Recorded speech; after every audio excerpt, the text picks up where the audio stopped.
He threw the pen across the mahogany table, laughing as the ink stained the divorce papers.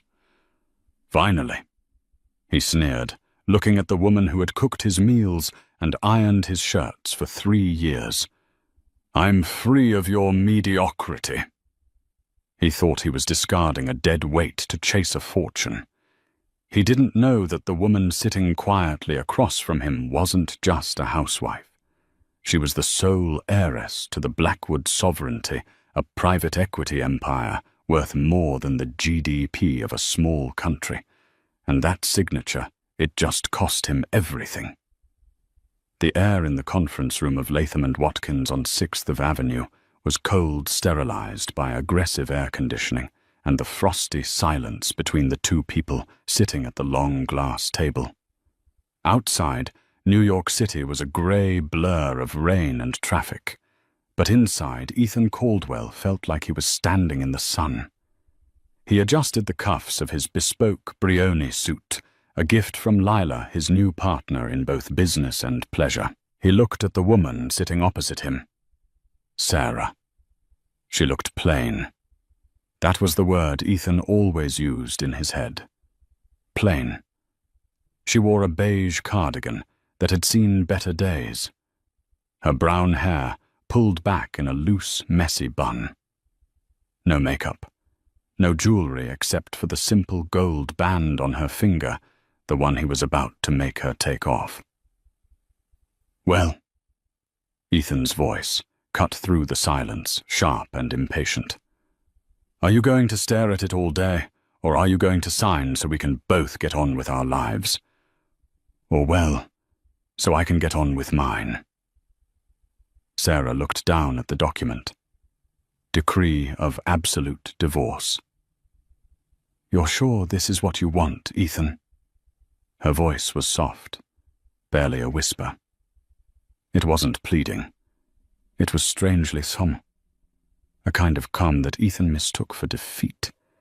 He scoffed, leaning back in the expensive leather chair. Sarah, let's be real. Look at you. Then look at where I'm going. I just made senior VP at Sterling Hess. I'm closing deals with tech giants in Silicon Valley. I need a partner who fits that world. Someone who can host a gala, not someone who panics about the price of organic eggs. He saw a flicker of something in her eyes. Was it amusement? No. It had to be sadness. I supported you when you were an unpaid intern. Ethan, she said, her finger tracing the edge of the paper. I paid the rent in that basement in Queens. I bought your first suit. And I paid you back, Ethan snapped, slamming his hand on the table. You got the alimony check, didn't you? $50,000. Take it and open a bakery or whatever it is women like you dream of. But stop pretending we're equals. You were a stepping stone, Sarah. A comfortable, boring stepping stone. His phone buzzed. It was a text from Lila Monroe. Has the dead weight signed yet? The reservation at Le Bernardin is at 8 Ujra. Don't be late. I have news about the obsidian deal. Ethan smiled at the screen. Lila was everything Sarah wasn't. Fierce, ambitious, and the daughter of a real estate mogul. She was the kind of woman who wore Louboutins to breakfast. Sign the papers, Sarah, Ethan said, his voice dropping to a cruel sneer. Do it, and I'll even let you keep the Honda. Sarah picked up the pen. She didn't cry. She didn't scream. She simply uncapped the cheap ballpoint pen and wrote her name in a fluid, elegant script. Sarah Winslow. She pushed the papers across the table. There, she said, standing up. She looked taller suddenly. The beige cardigan didn't look like a rag anymore. It looked like a costume she was tired of wearing. You're free, Ethan. You wanted a life without mediocrity. You have it. Good luck, Sarah, Ethan said, grabbing the papers as if they were a winning lottery ticket. Try not to spend that 50 grand all in one place. He didn't watch her leave. He was too busy texting Lila. Done. I'm yours. If he had watched her, he would have seen something strange. As soon as Sarah stepped out of the skyscraper and onto the rainy sidewalk of 6th Avenue, a caravan of 3 blacked-out Cadillac Escalades screeched to a halt at the curb. Passers-by stopped and stared. These weren't Ubers. These were armored vehicles with diplomatic plates. A man in a sharp charcoal suit, Jameson, the head of security for the Winslow family for 30 years, stepped out of the lead car. He held a massive umbrella over Sarah, shielding her from the rain. Ms. Winslow, Jameson said, bowing his head slightly. Your father has been waiting for the call. Is it done? Sarah pulled the hair tie out of her hair, letting the chestnut waves cascade down her back. She took off the beige cardigan and dropped it into a nearby trash can. Underneath, she wore a simple white silk blouse that probably cost more than Ethan's car. It's done, Jameson, Sarah said, her voice turning into steel. Ethan Caldwell is no longer my husband. Initiate Protocol 0. Jameson opened the car door. And the alimony check, ma'am. Sarah laughed, a cold, terrifying sound. Frame it. It's the cheapest price anyone has ever paid for their own destruction. She slid into the leather back seat. Take me to the airstrip. The Gulf Stream is waiting. We have a board meeting in London tomorrow, and I need to explain to the shareholders why I'm about to acquire Sterling Hess and dismantle it piece by piece. 2 weeks had passed since the divorce. For Ethan, they had been the best 2 weeks of his life. He was currently standing on the balcony of Lila Monroe's penthouse on the Upper East Side, overlooking Central Park. He held a glass of 18-year-old Macallan in one hand and a Cuban cigar in the other. You look like a king, Lila purred, wrapping her arms around his waist from behind. She was wearing a stunning red dress diamonds, glittering at her throat. I feel like one, Ethan admitted, turning to kiss her. Divorcing Sarah was the best business decision I ever made. I feel lighter, unburdened. She was dragging you down, darling. Lila agreed, taking a sip of his scotch. You're a shark. She was a goldfish, and now you're ready for the big kill. Ethan nodded. The Obsidian Group. The Obsidian Group was the white whale of the financial world. It was a private equity firm, so exclusive, so wealthy, that it didn't have a public website. They didn't recruit, they chose. Rumor had it they controlled major stakes in everything from aerospace to pharmaceuticals. And word on the street was that the reclusive CEO of Obsidian was coming to New York for the Meridian Charity Gala tonight.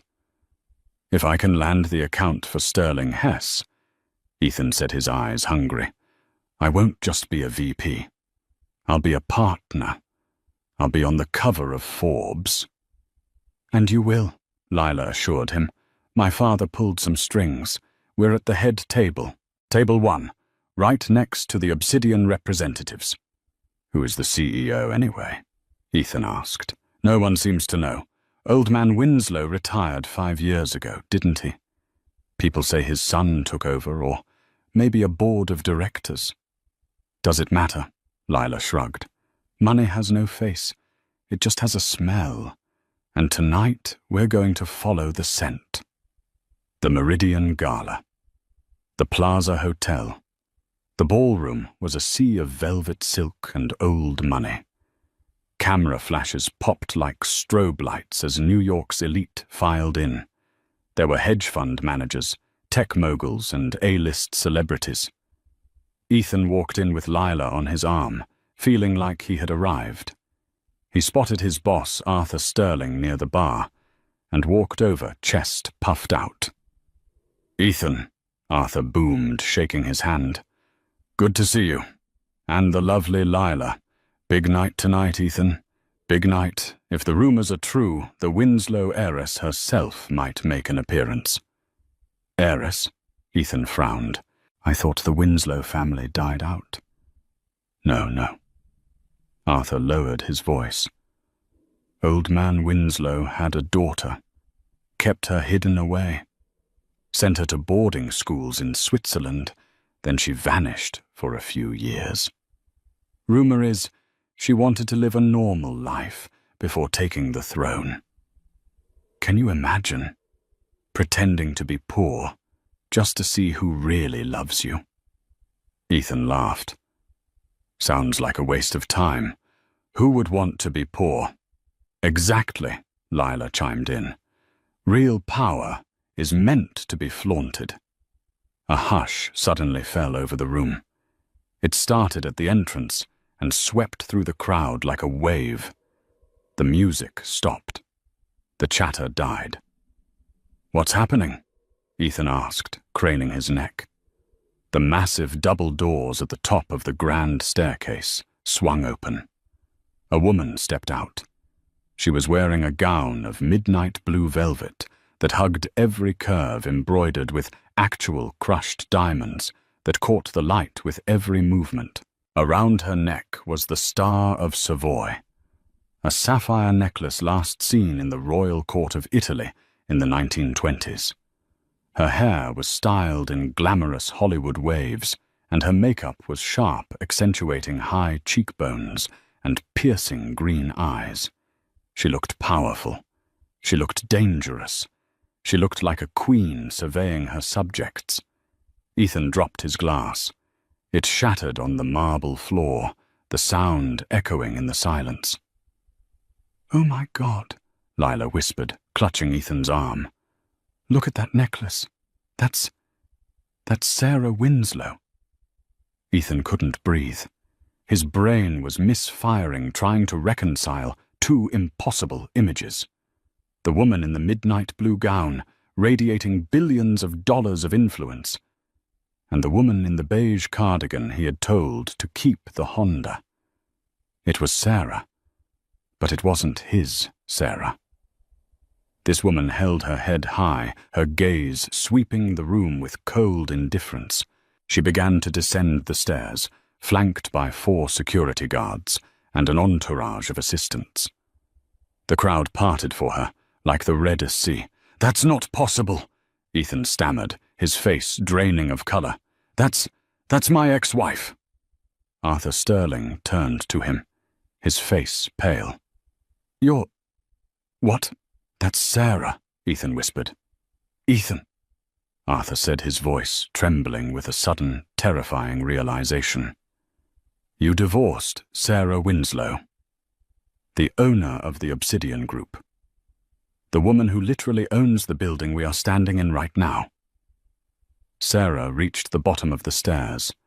A waiter offered her a glass of champagne. She took it, and for the first time her eyes locked onto Ethan. She didn't look angry. She didn't look sad. She smiled. It was the same smile she had given him when she signed the papers. A smile that said, "You have no idea what you've done." She walked straight toward them.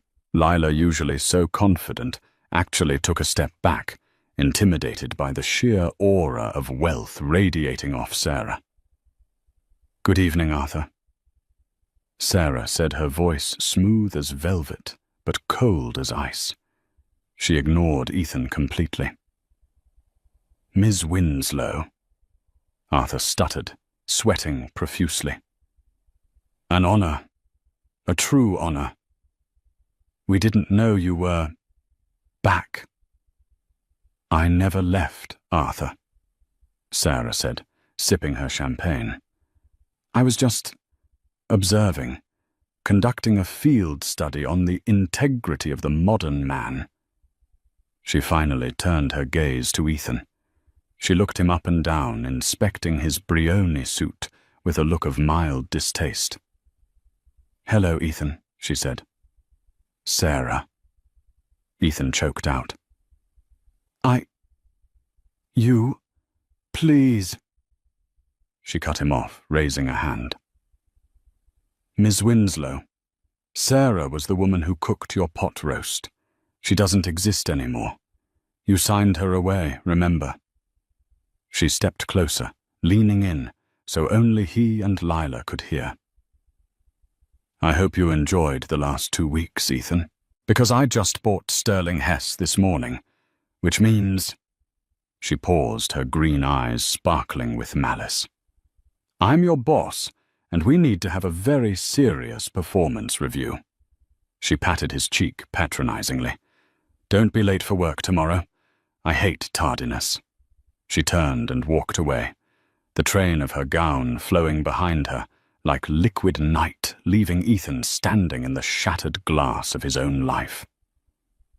The hangover from the Meridian Gala was nothing compared to the nausea churning in Ethan's stomach as he stood in the lobby of the Sterling Hess building the next morning. He swiped his ID badge at the turnstile. Beep, beep. A red light flashed. Access denied. Must be a glitch, Ethan muttered, trying again. He felt the eyes of the junior analysts on him, the same kids he had yelled at yesterday for getting his coffee order wrong. It's not a glitch, Mr. Caldwell. Ethan turned to see Jameson, the stone-faced security chief, who had held Sarah's umbrella standing by the desk. Next to him was a box, a cardboard box. Jameson, isn't it? Ethan tried to muster his old arrogance. Look, tell Sarah Ms. Winslow that I need to get up to my office. We have the quarterly projections to review. You don't have an office on the 40th floor anymore, Jameson said, his voice flat. He handed Ethan the cardboard box. Your personal effects have been collected. Your new workspace has been prepared. New workspace? Ethan blinked. I'm the Senior Vice President of Sales. Not as of 800 a.m. this morning, Jameson said. Follow me. Ethan was escorted not to the executive elevator, but to the service lift. They didn't go up to the penthouse suites. They went down. To the 4th floor. The back office. This was where the data entry clerks and interns worked, a windowless purgatory of grey cubicles and fluorescent lights that buzzed like dying flies. Jameson led him to a desk in the center of the room. It wasn't even a cubicle. It was an open table exposed on all sides. Here is your assignment, Jameson said, dropping a thick stack of files on the desk. Ms. Winslow wants a manual audit of every expense report you have approved in the last 5 years. She wants every receipt cross-referenced. If there is a discrepancy of even 1 cent, she wants a written explanation. This is a joke, Ethan laughed nervously, looking around. The clerks were staring at him. I'm not doing this. Where is Arthur? Mr. Sterling has been encouraged to take an early retirement, a voice rang out. Ethan spun around. Sarah was standing at the entrance of the floor. She wasn't wearing a ball gown today. She was wearing a razor-sharp white power suit, her hair pulled back in a severe, immaculate ponytail. She looked like a weapon. She walked toward him, the clicking of her heels the only sound in the room. Sarah, we need to talk in private, Ethan hissed, lowering his voice. You can't do this. It's retaliation. I'll sue you. Sue me? Sarah smiled, leaning against his cheap desk. With what money, Ethan? And on what grounds I'm the owner of this company? I'm restructuring. I found that the senior VP role was bloated, full of mediocrity. She used his word. It hit him like a slap. I generated $4 million in revenue last year, Ethan argued, and you cost the company $6 million in client entertainment, travel expenses, and botched mergers that relied on charm rather than due diligence. Sarah countered, pulling a file from under her arm. I spent the last night reviewing your portfolio, Ethan. It's embarrassing. You didn't rise to the top because you were brilliant.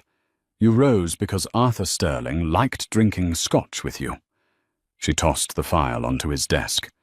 You have 2 choices, Sarah said, her voice dropping to a terrifyingly calm register. Option A. You quit. You walk out that door right now, But if you do, I will release this file to every recruitment agency in New York. It details your gross negligence and incompetence. You'll never work in finance again. You won't even get a job as a bank teller." Ethan swallowed hard. His throat felt like sandpaper. "And option B. Option B." Sarah's eyes glittered. "You stay. You work for me. You sit at this desk, and you do the grunt work you think is beneath you. You earn your keep. You prove to me that you are actually worth the air you breathe." "Why?" Ethan whispered. "Why keep me here?" Sarah leaned in close, smelling of expensive jasmine and cold, hard cash. "Because, Ethan," she whispered, "I want to watch you realize that without me, you are nothing. I carried you for 3 years. Now you're going to learn how heavy the world really is." She straightened up and addressed the room. "Get back to work, everyone. Mr. Caldwell has a lot of receipts to tape." As she walked away, Ethan sat in the cheap ergonomic chair. It squeaked. He looked at the mountain of paperwork. He looked at his phone. "Lila. Where are you?" "My card got declined at the spa. Fix it." Ethan put his head in his hands. He was trapped in a glass cage, and Sarah held the only key. By 6:00 p.m., Ethan's eyes were burning. He had spent 8 hours staring at spreadsheets, taping crinkled receipts to paper, and being ignored by 22-year-old interns who knew exactly who he was and enjoyed every second of his downfall. He left the building exhausted. He needed a win. He needed Lila.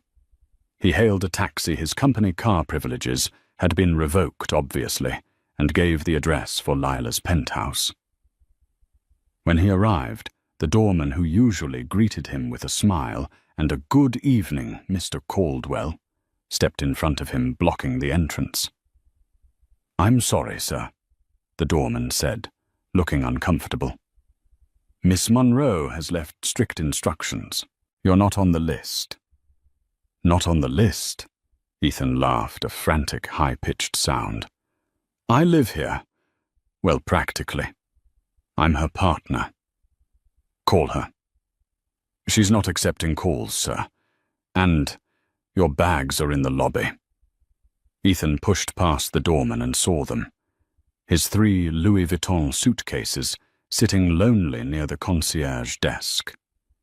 "This is insane," Ethan muttered. He pulled out his phone and dialed Lila. Straight to voicemail. He dialed again. Finally, she picked up. "Lila. What the hell is going on? The doorman won't let me up." "Ethan." Lila's voice was icy. It lacked the purr he was used to.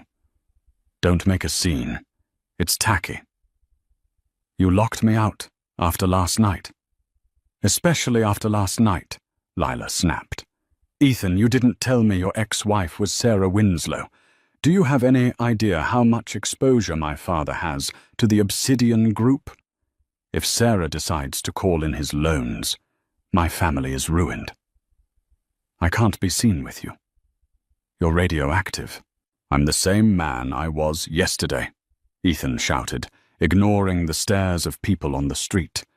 "We're a power couple, remember?" "No," Lila corrected him. "I'm powerful.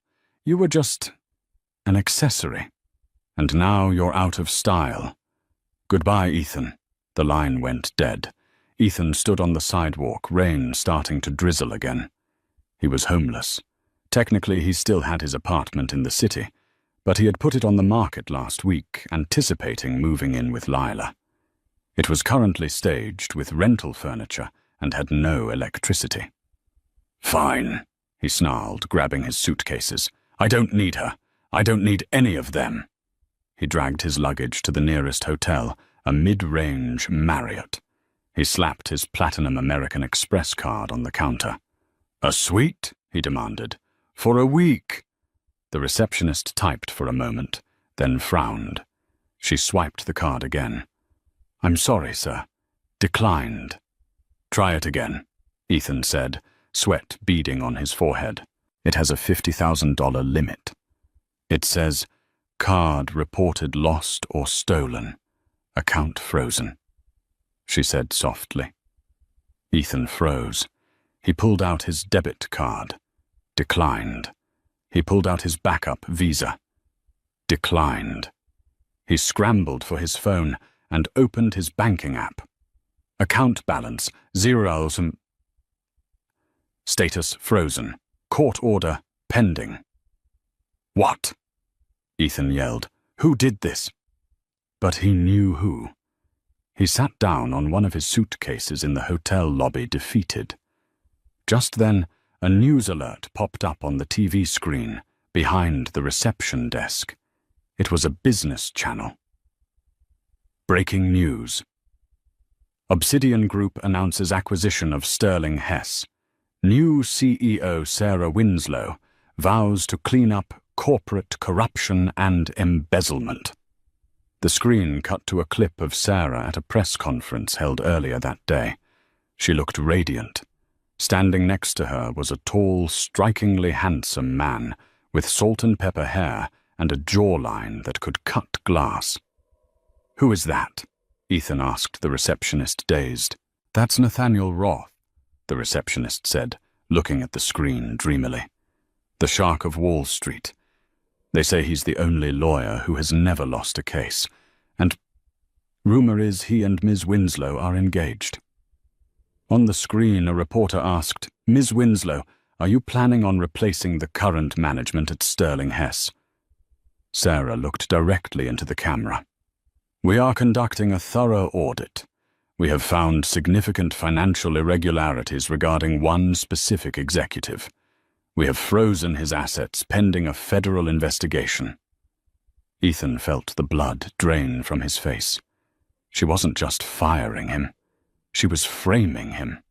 Or worse, she was revealing the corners he had cut, the gray areas he had exploited, thinking no one would ever check.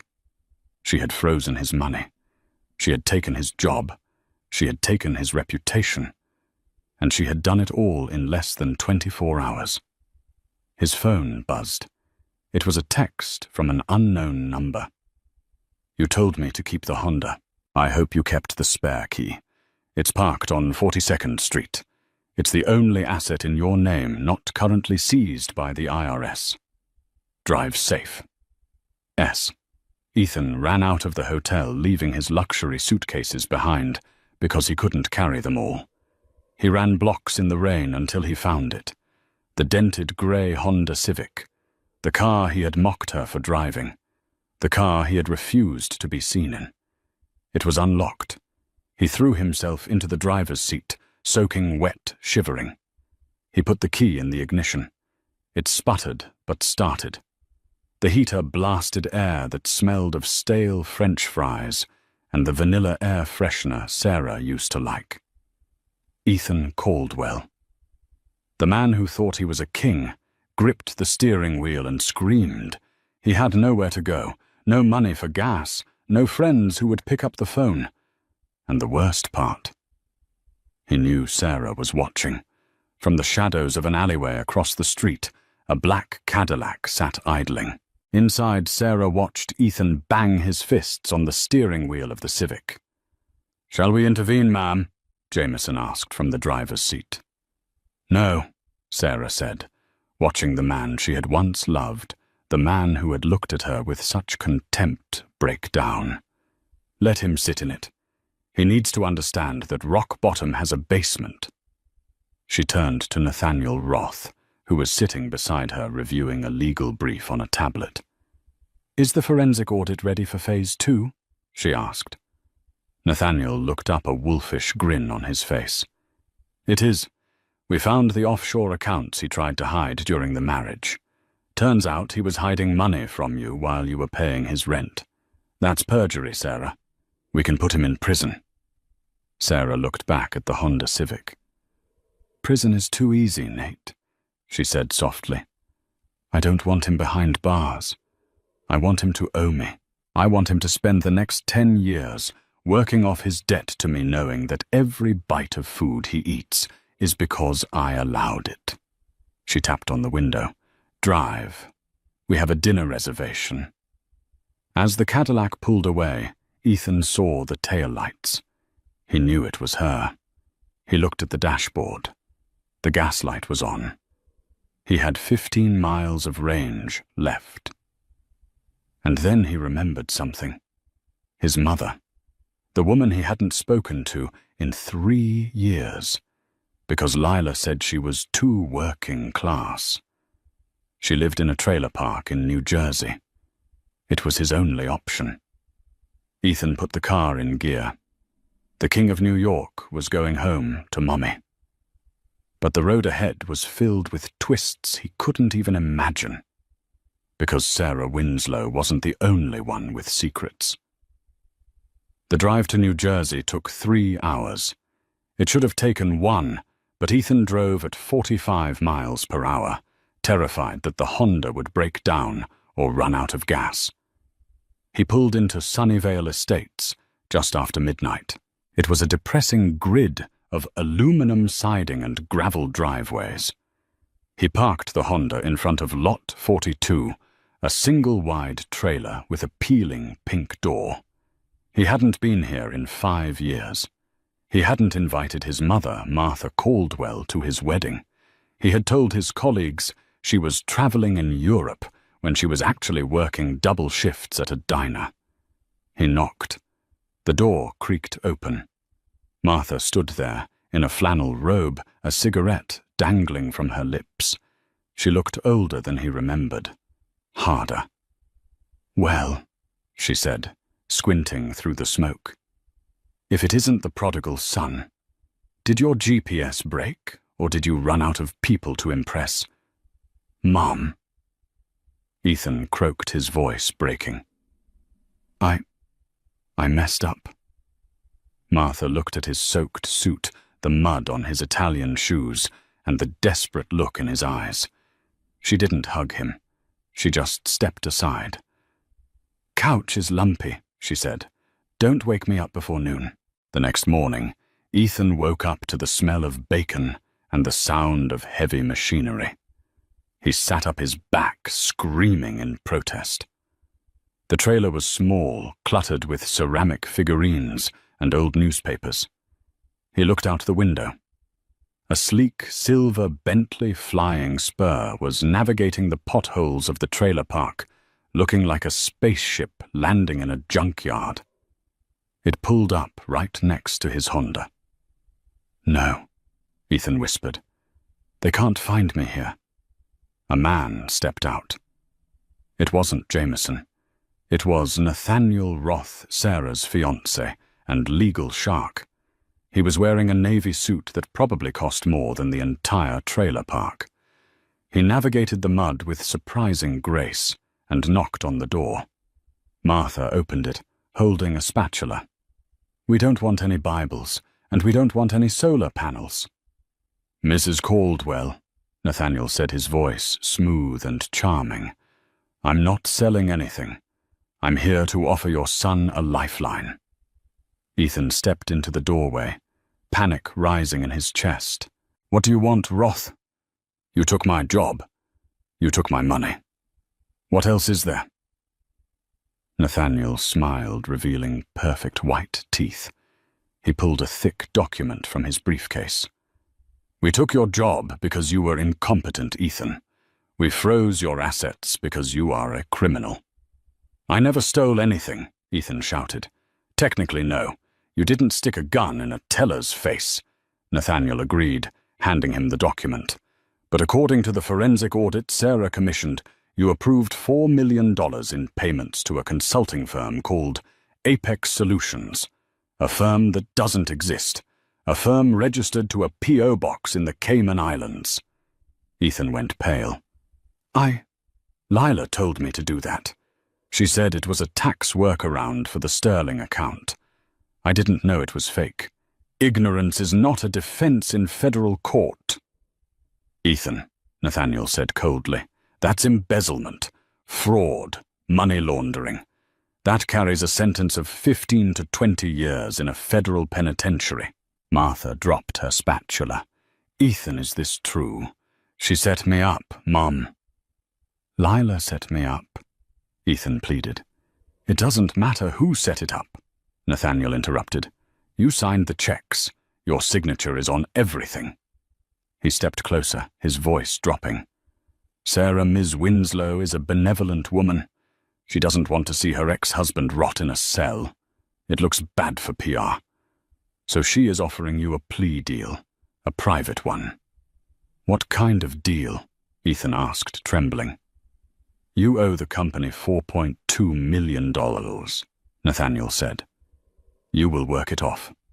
I can't pay that back. It would take a lifetime. Exactly.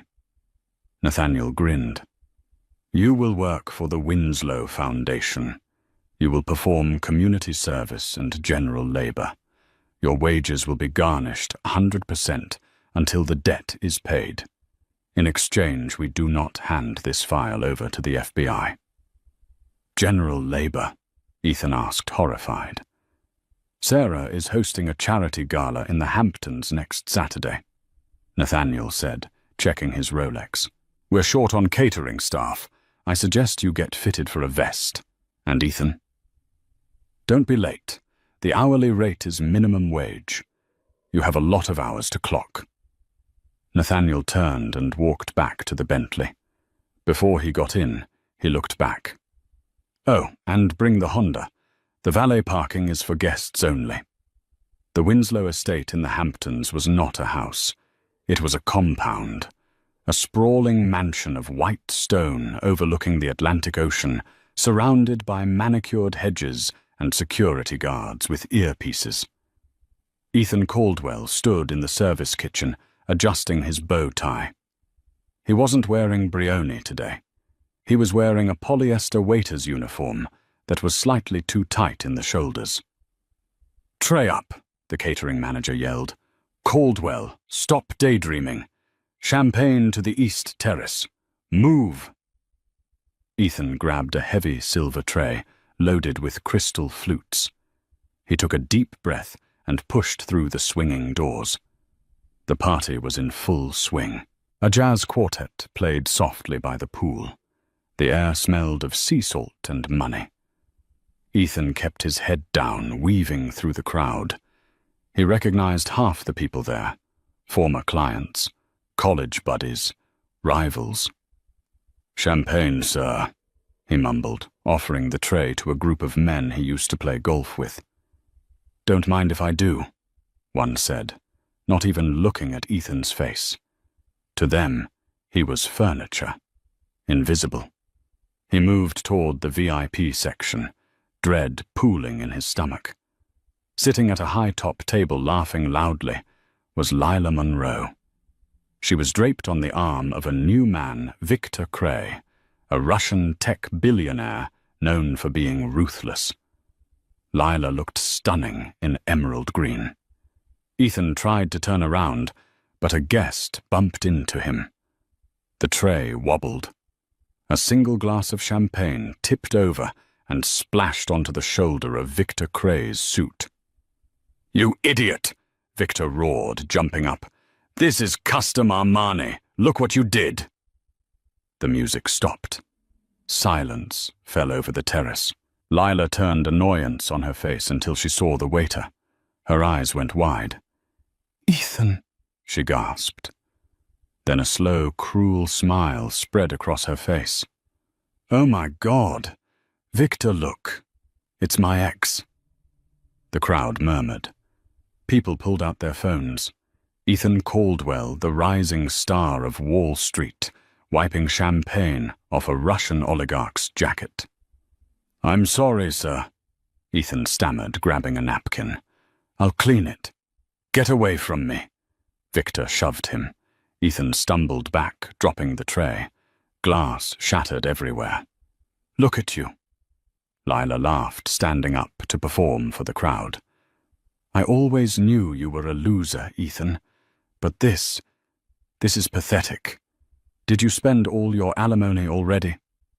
I didn't get any alimony, Ethan said through gritted teeth, because you helped me sign it away, and you set me up with the Apex account, Lila.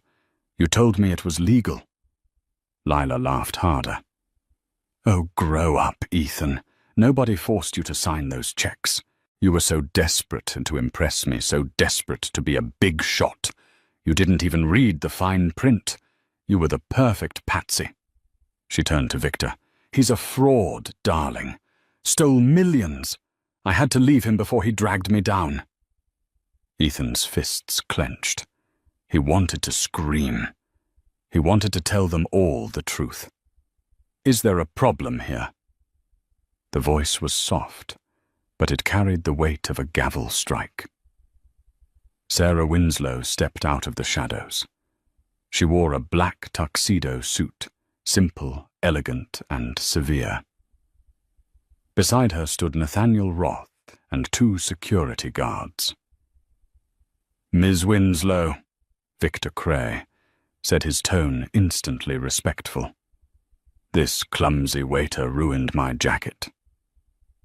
I saw, Sarah said calmly. She walked over to Ethan, who was kneeling on the ground, picking up shards of glass. She looked down at him. For a moment, Ethan thought she was going to fire him, to humiliate him further. Instead, she turned to Lila. Miss Monroe, Sarah said. I believe you dropped something. Sarah snapped her fingers. Jameson stepped forward and handed Lila a folder. What is this? Lila asked, her smile faltering. That, Sarah said, addressing the crowd, is a transcript of a conversation recorded in your penthouse 3 months ago. In it, you discuss with your father how to use Ethan Caldwell's signature to siphon funds from Sterling Hess into your family's failing real estate projects. The color drained from Lila's face. That's illegal. You can't record me. I bought the building, Lila, Sarah said coldly. I own the security system. I own the servers. I own the data. Sarah turned to Victor Cray. Mr. Cray, I wouldn't get too comfortable with Ms. Monroe. According to my intelligence, she's planning to pitch you a revolutionary crypto scheme tonight. It's a Ponzi scheme. Victor pulled his arm away from Lila as if she were contagious. Get out, Sarah said to Lila, and take your father with you. My lawyers have already sent the evidence to the district attorney. I imagine you'll be trading that emerald dress for an orange jumpsuit very soon. Lila looked around. The crowd was staring at her with disgust. Her social currency had just crashed to 0. She fled the party sobbing. Sarah looked back down at Ethan. He was still on his knees, holding the broken glass. He looked up at her, shock written all over his face. She had saved him. Stand up, Ethan, she commanded. He stood up, brushing glass from his knees. Why did you do that? You hate me. Sarah stepped closer, her green eyes searching his. I don't hate you, Ethan, she said quietly. Hate requires energy. I pitied you. You were a blind fool who thought he was a visionary. She gestured to the shattered glass. Clean this up, then go to the library. We need to discuss the terms of your debt. It seems the principal amount has changed. Changed? Ethan asked. Yes. Sarah turned to walk away. You helped me catch Lila Monroe. That's worth a bonus. But don't think you're off the hook. You're not a waiter anymore, Ethan. I have a new job for you. What job? Sarah paused, looking back over her shoulder. My personal assistant. If you want to survive in my world, you're going to have to learn from the master. Be in my office at 600 a.m., and for God's sake, burn that polyester suit. As Sarah walked away, Ethan felt a strange sensation in his chest. It wasn't fear anymore. It was respect. He watched Lila's car speed away in shame. He looked at Sarah, the woman he had divorced, commanding the room like an empress. He realized then that the story wasn't over. He had hit rock bottom, yes, but Sarah had just thrown him a rope. The question was, would he use it to climb up, or would he use it to hang himself? The silence on the 90th floor of the obsidian tower was heavy, a physical weight that pressed against the glass walls. It was 2:14 a.m. New York City lay sprawled below them, a grid of glittering lights that looked deceptively peaceful. But up here in the rarefied air of the Blackwood sovereignty, there was no peace. There was only the relentless grinding machinery of empire.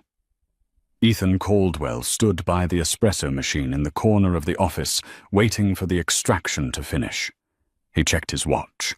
The stream of dark liquid needed to cut off at exactly 25 seconds to achieve the crema Sarah preferred. 6 months ago, Ethan would have scoffed at this. He would have called it menial, degrading work for a man of his stature. But the Ethan Caldwell who wore bespoke Brioni suits and bragged about closing deals he didn't understand was dead. The man standing in the office now was thinner, harder, and infinitely sharper. He wore a charcoal suit off the rack, functional, unpretentious.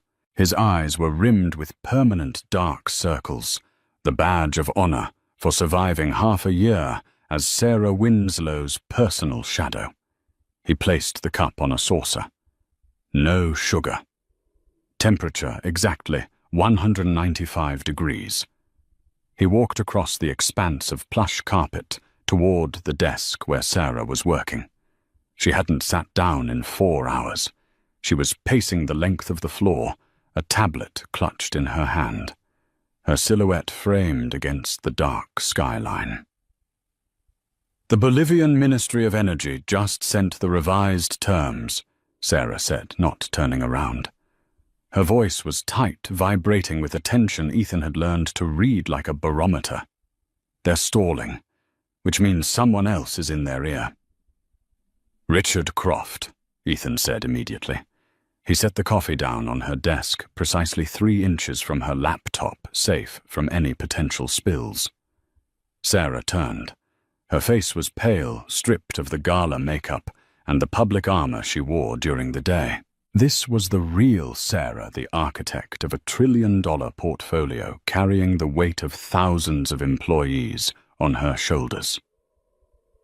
Croft is leveraging the lithium crisis, Sarah said, rubbing her temples.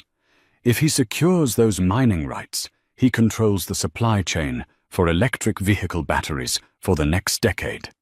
He doesn't just want to beat us, Ethan. He wants to strangle the Obsidian Group. He wants to bankrupt my legacy. Ethan moved to his own desk, a smaller, functional station, positioned just outside her immediate orbit. He opened his laptop, his fingers flying across the keys. We have the liquidity to outbid him. Ethan stated, his voice calm, cutting through the panic in the room. I moved the liquid reserves from the Cayman holding accounts this morning, anticipating the stall. The funds are sitting in the escrow account in Zurich. We can authorize a wire transfer the second the market opens in La Paz. Sarah stopped pacing. She looked at him. For a fleeting second, the mask of the Titan slipped. She looked at him not as an employee or an ex-husband, but as a partner in the trenches. You moved the reserves before I asked, she asked softly. I read the geopolitical risk report you discarded yesterday, Ethan replied without looking up from his screen. Instability in the region usually leads to cash-heavy demands. I wanted us to be ready. Good, she whispered, taking a sip of the espresso.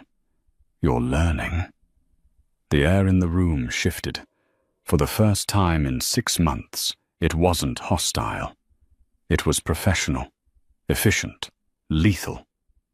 Then the red phone on Ethan's desk rang. It was a jarring, mechanical sound in the quiet office. That line was unlisted. Only 5 people in the world had that number, and 3 of them were sitting on the board of directors. Ethan looked at the caller ID. Unknown caller. "It's him," Sarah said. Her eyes went cold. "It's Croft." Ethan reached for the receiver. "Put it on speaker," Sarah commanded, her voice turning to steel. "I want to hear him beg." Ethan pressed the button. "This is the office of Sarah Winslow. It is 2:00 a.m. "Ethan, my boy." The voice on the other end oozed through the speaker, rich and oily. It was Richard Croft. "I didn't think you would be awake. But then again, dogs don't sleep when their masters are working, do they?" Ethan felt a muscle in his jaw jump.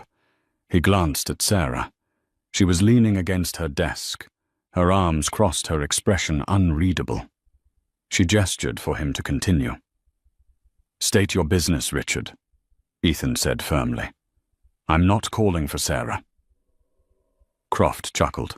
"I know she's there pacing in her ivory tower, panicking about the lithium. I'm calling for you, Ethan." "Me?" "I know your situation," Croft purred. "I know she has you on a leash, working off a debt that you'll never repay on a minimum wage salary. It's pathetic, really.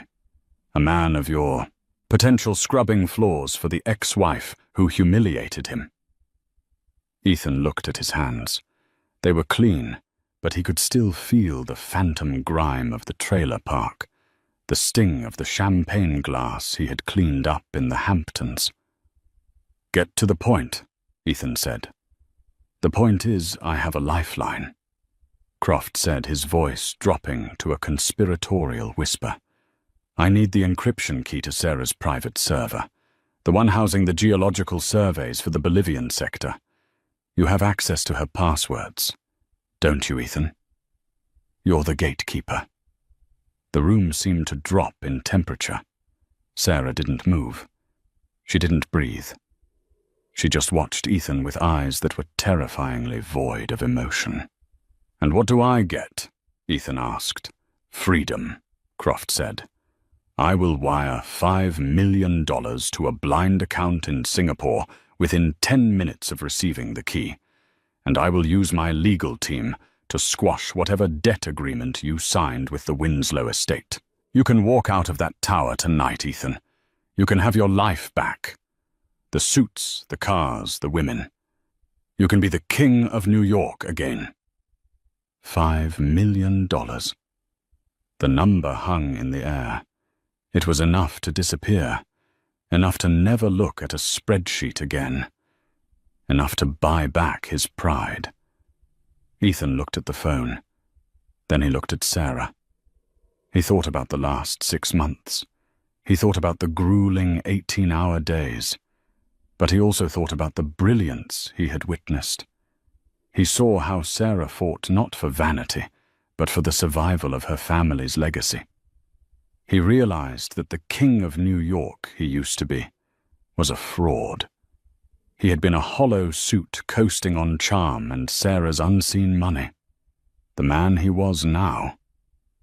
This man was tired. He was broke. But he was useful. For the first time in his life, he was actually competent. He realized he didn't want the money. He didn't want the easy way out. He wanted to be the person who could stand in this room at 2:00 a.m. and hold the line. Ethan leaned into the speakerphone. "You have a fundamental misunderstanding of the situation, Richard," Ethan said, his voice steady and calm. "Oh. And what is that?"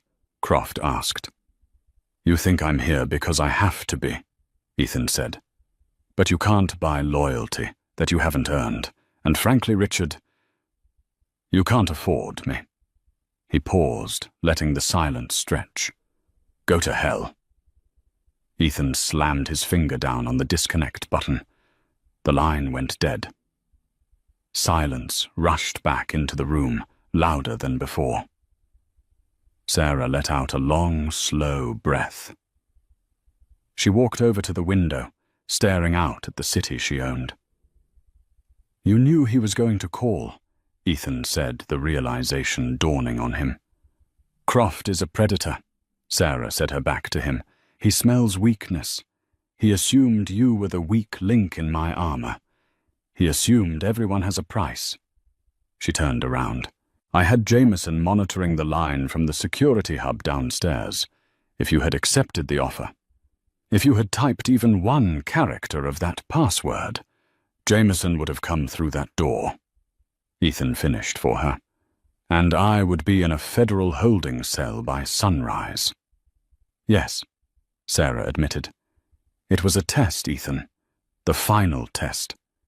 In this world, competence is common. Loyalty is the only currency that matters." She reached into the inner pocket of her blazer and pulled out a folded piece of paper. She walked over to Ethan's desk and dropped it onto his keyboard. Ethan picked it up. It was the debt agreement, the document that had shackled him to the Winslow Foundation for the last 6 months. The paper that detailed the $4.2 million he owed. Stamped across the front in bold red ink were 3 words: "Paid in full." Ethan stared at the paper, his hands trembling slightly. I don't understand. I haven't worked off the principal. The math doesn't add up." "The math is irrelevant," Sarah said, her voice soft but firm. "You just saved this company billions of dollars by not selling us out. Consider the debt settled, services rendered." She walked back to her desk and sat down, interlacing her fingers. "You're free, Ethan. Officially. Legally. You can take your Honda Civic Drive out of the garage and never come back. I'll even write you a recommendation letter. You can go sell bonds or real estate, or whatever it is you think will make you happy." She paused, her green eyes locking onto his. "Or," she continued, "you can stay. The salary will be adjusted to reflect your position as chief of staff. The hours will be brutal. The pressure will be agonizing. And I will never, ever let you forget who sits in the big chair."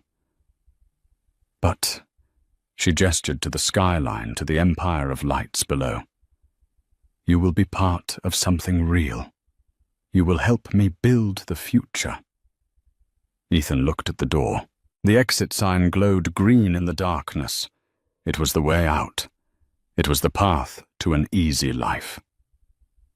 Then he looked at the woman sitting behind the desk. The woman he had mocked, the woman he had underestimated, the woman who had broken him down just to show him how to build himself back up. He picked up the paid-in-full document. He folded it neatly and placed it in his pocket. He sat down at his desk and opened his laptop. "The Bolivian markets open in 3 hours and 45 minutes, Ms. Winslow," Ethan said quietly. "If we want to crush Croft, we need to restructure the bid before the opening bell." A tiny, almost imperceptible smile touched the corner of Sarah's lips. It wasn't a smile of affection. It was a smile of recognition. Game recognize game. "Make the coffee, Ethan," she said, pulling her tablet closer. "Black. 195 degrees, Ethan replied. "Coming right up." They weren't husband and wife anymore. They were something far more dangerous. They were a team, and as the sun began to crest over the horizon of New York City, Ethan Caldwell realized that for the first time in his life, he was exactly where he belonged. And that, my friends, is the terrifying truth about the Winslow divorce. Ethan Caldwell thought he was signing away a boring housewife, but he was actually signing away his own ego. He learned the hard way that true power doesn't need to shout. It just needs to sign the checks. What did you think of Sarah's final decision? Did Ethan deserve redemption, or should she have left him in the gutter? Let me know your theories in the comments below. I read every single one. If you enjoyed this twisty saga of revenge, wealth, and betrayal, please smash that like button, it really helps the channel grow. And don't forget to subscribe and ring the bell so you never miss out on the next dramatic story. Until next time, remember, be careful who you underestimate.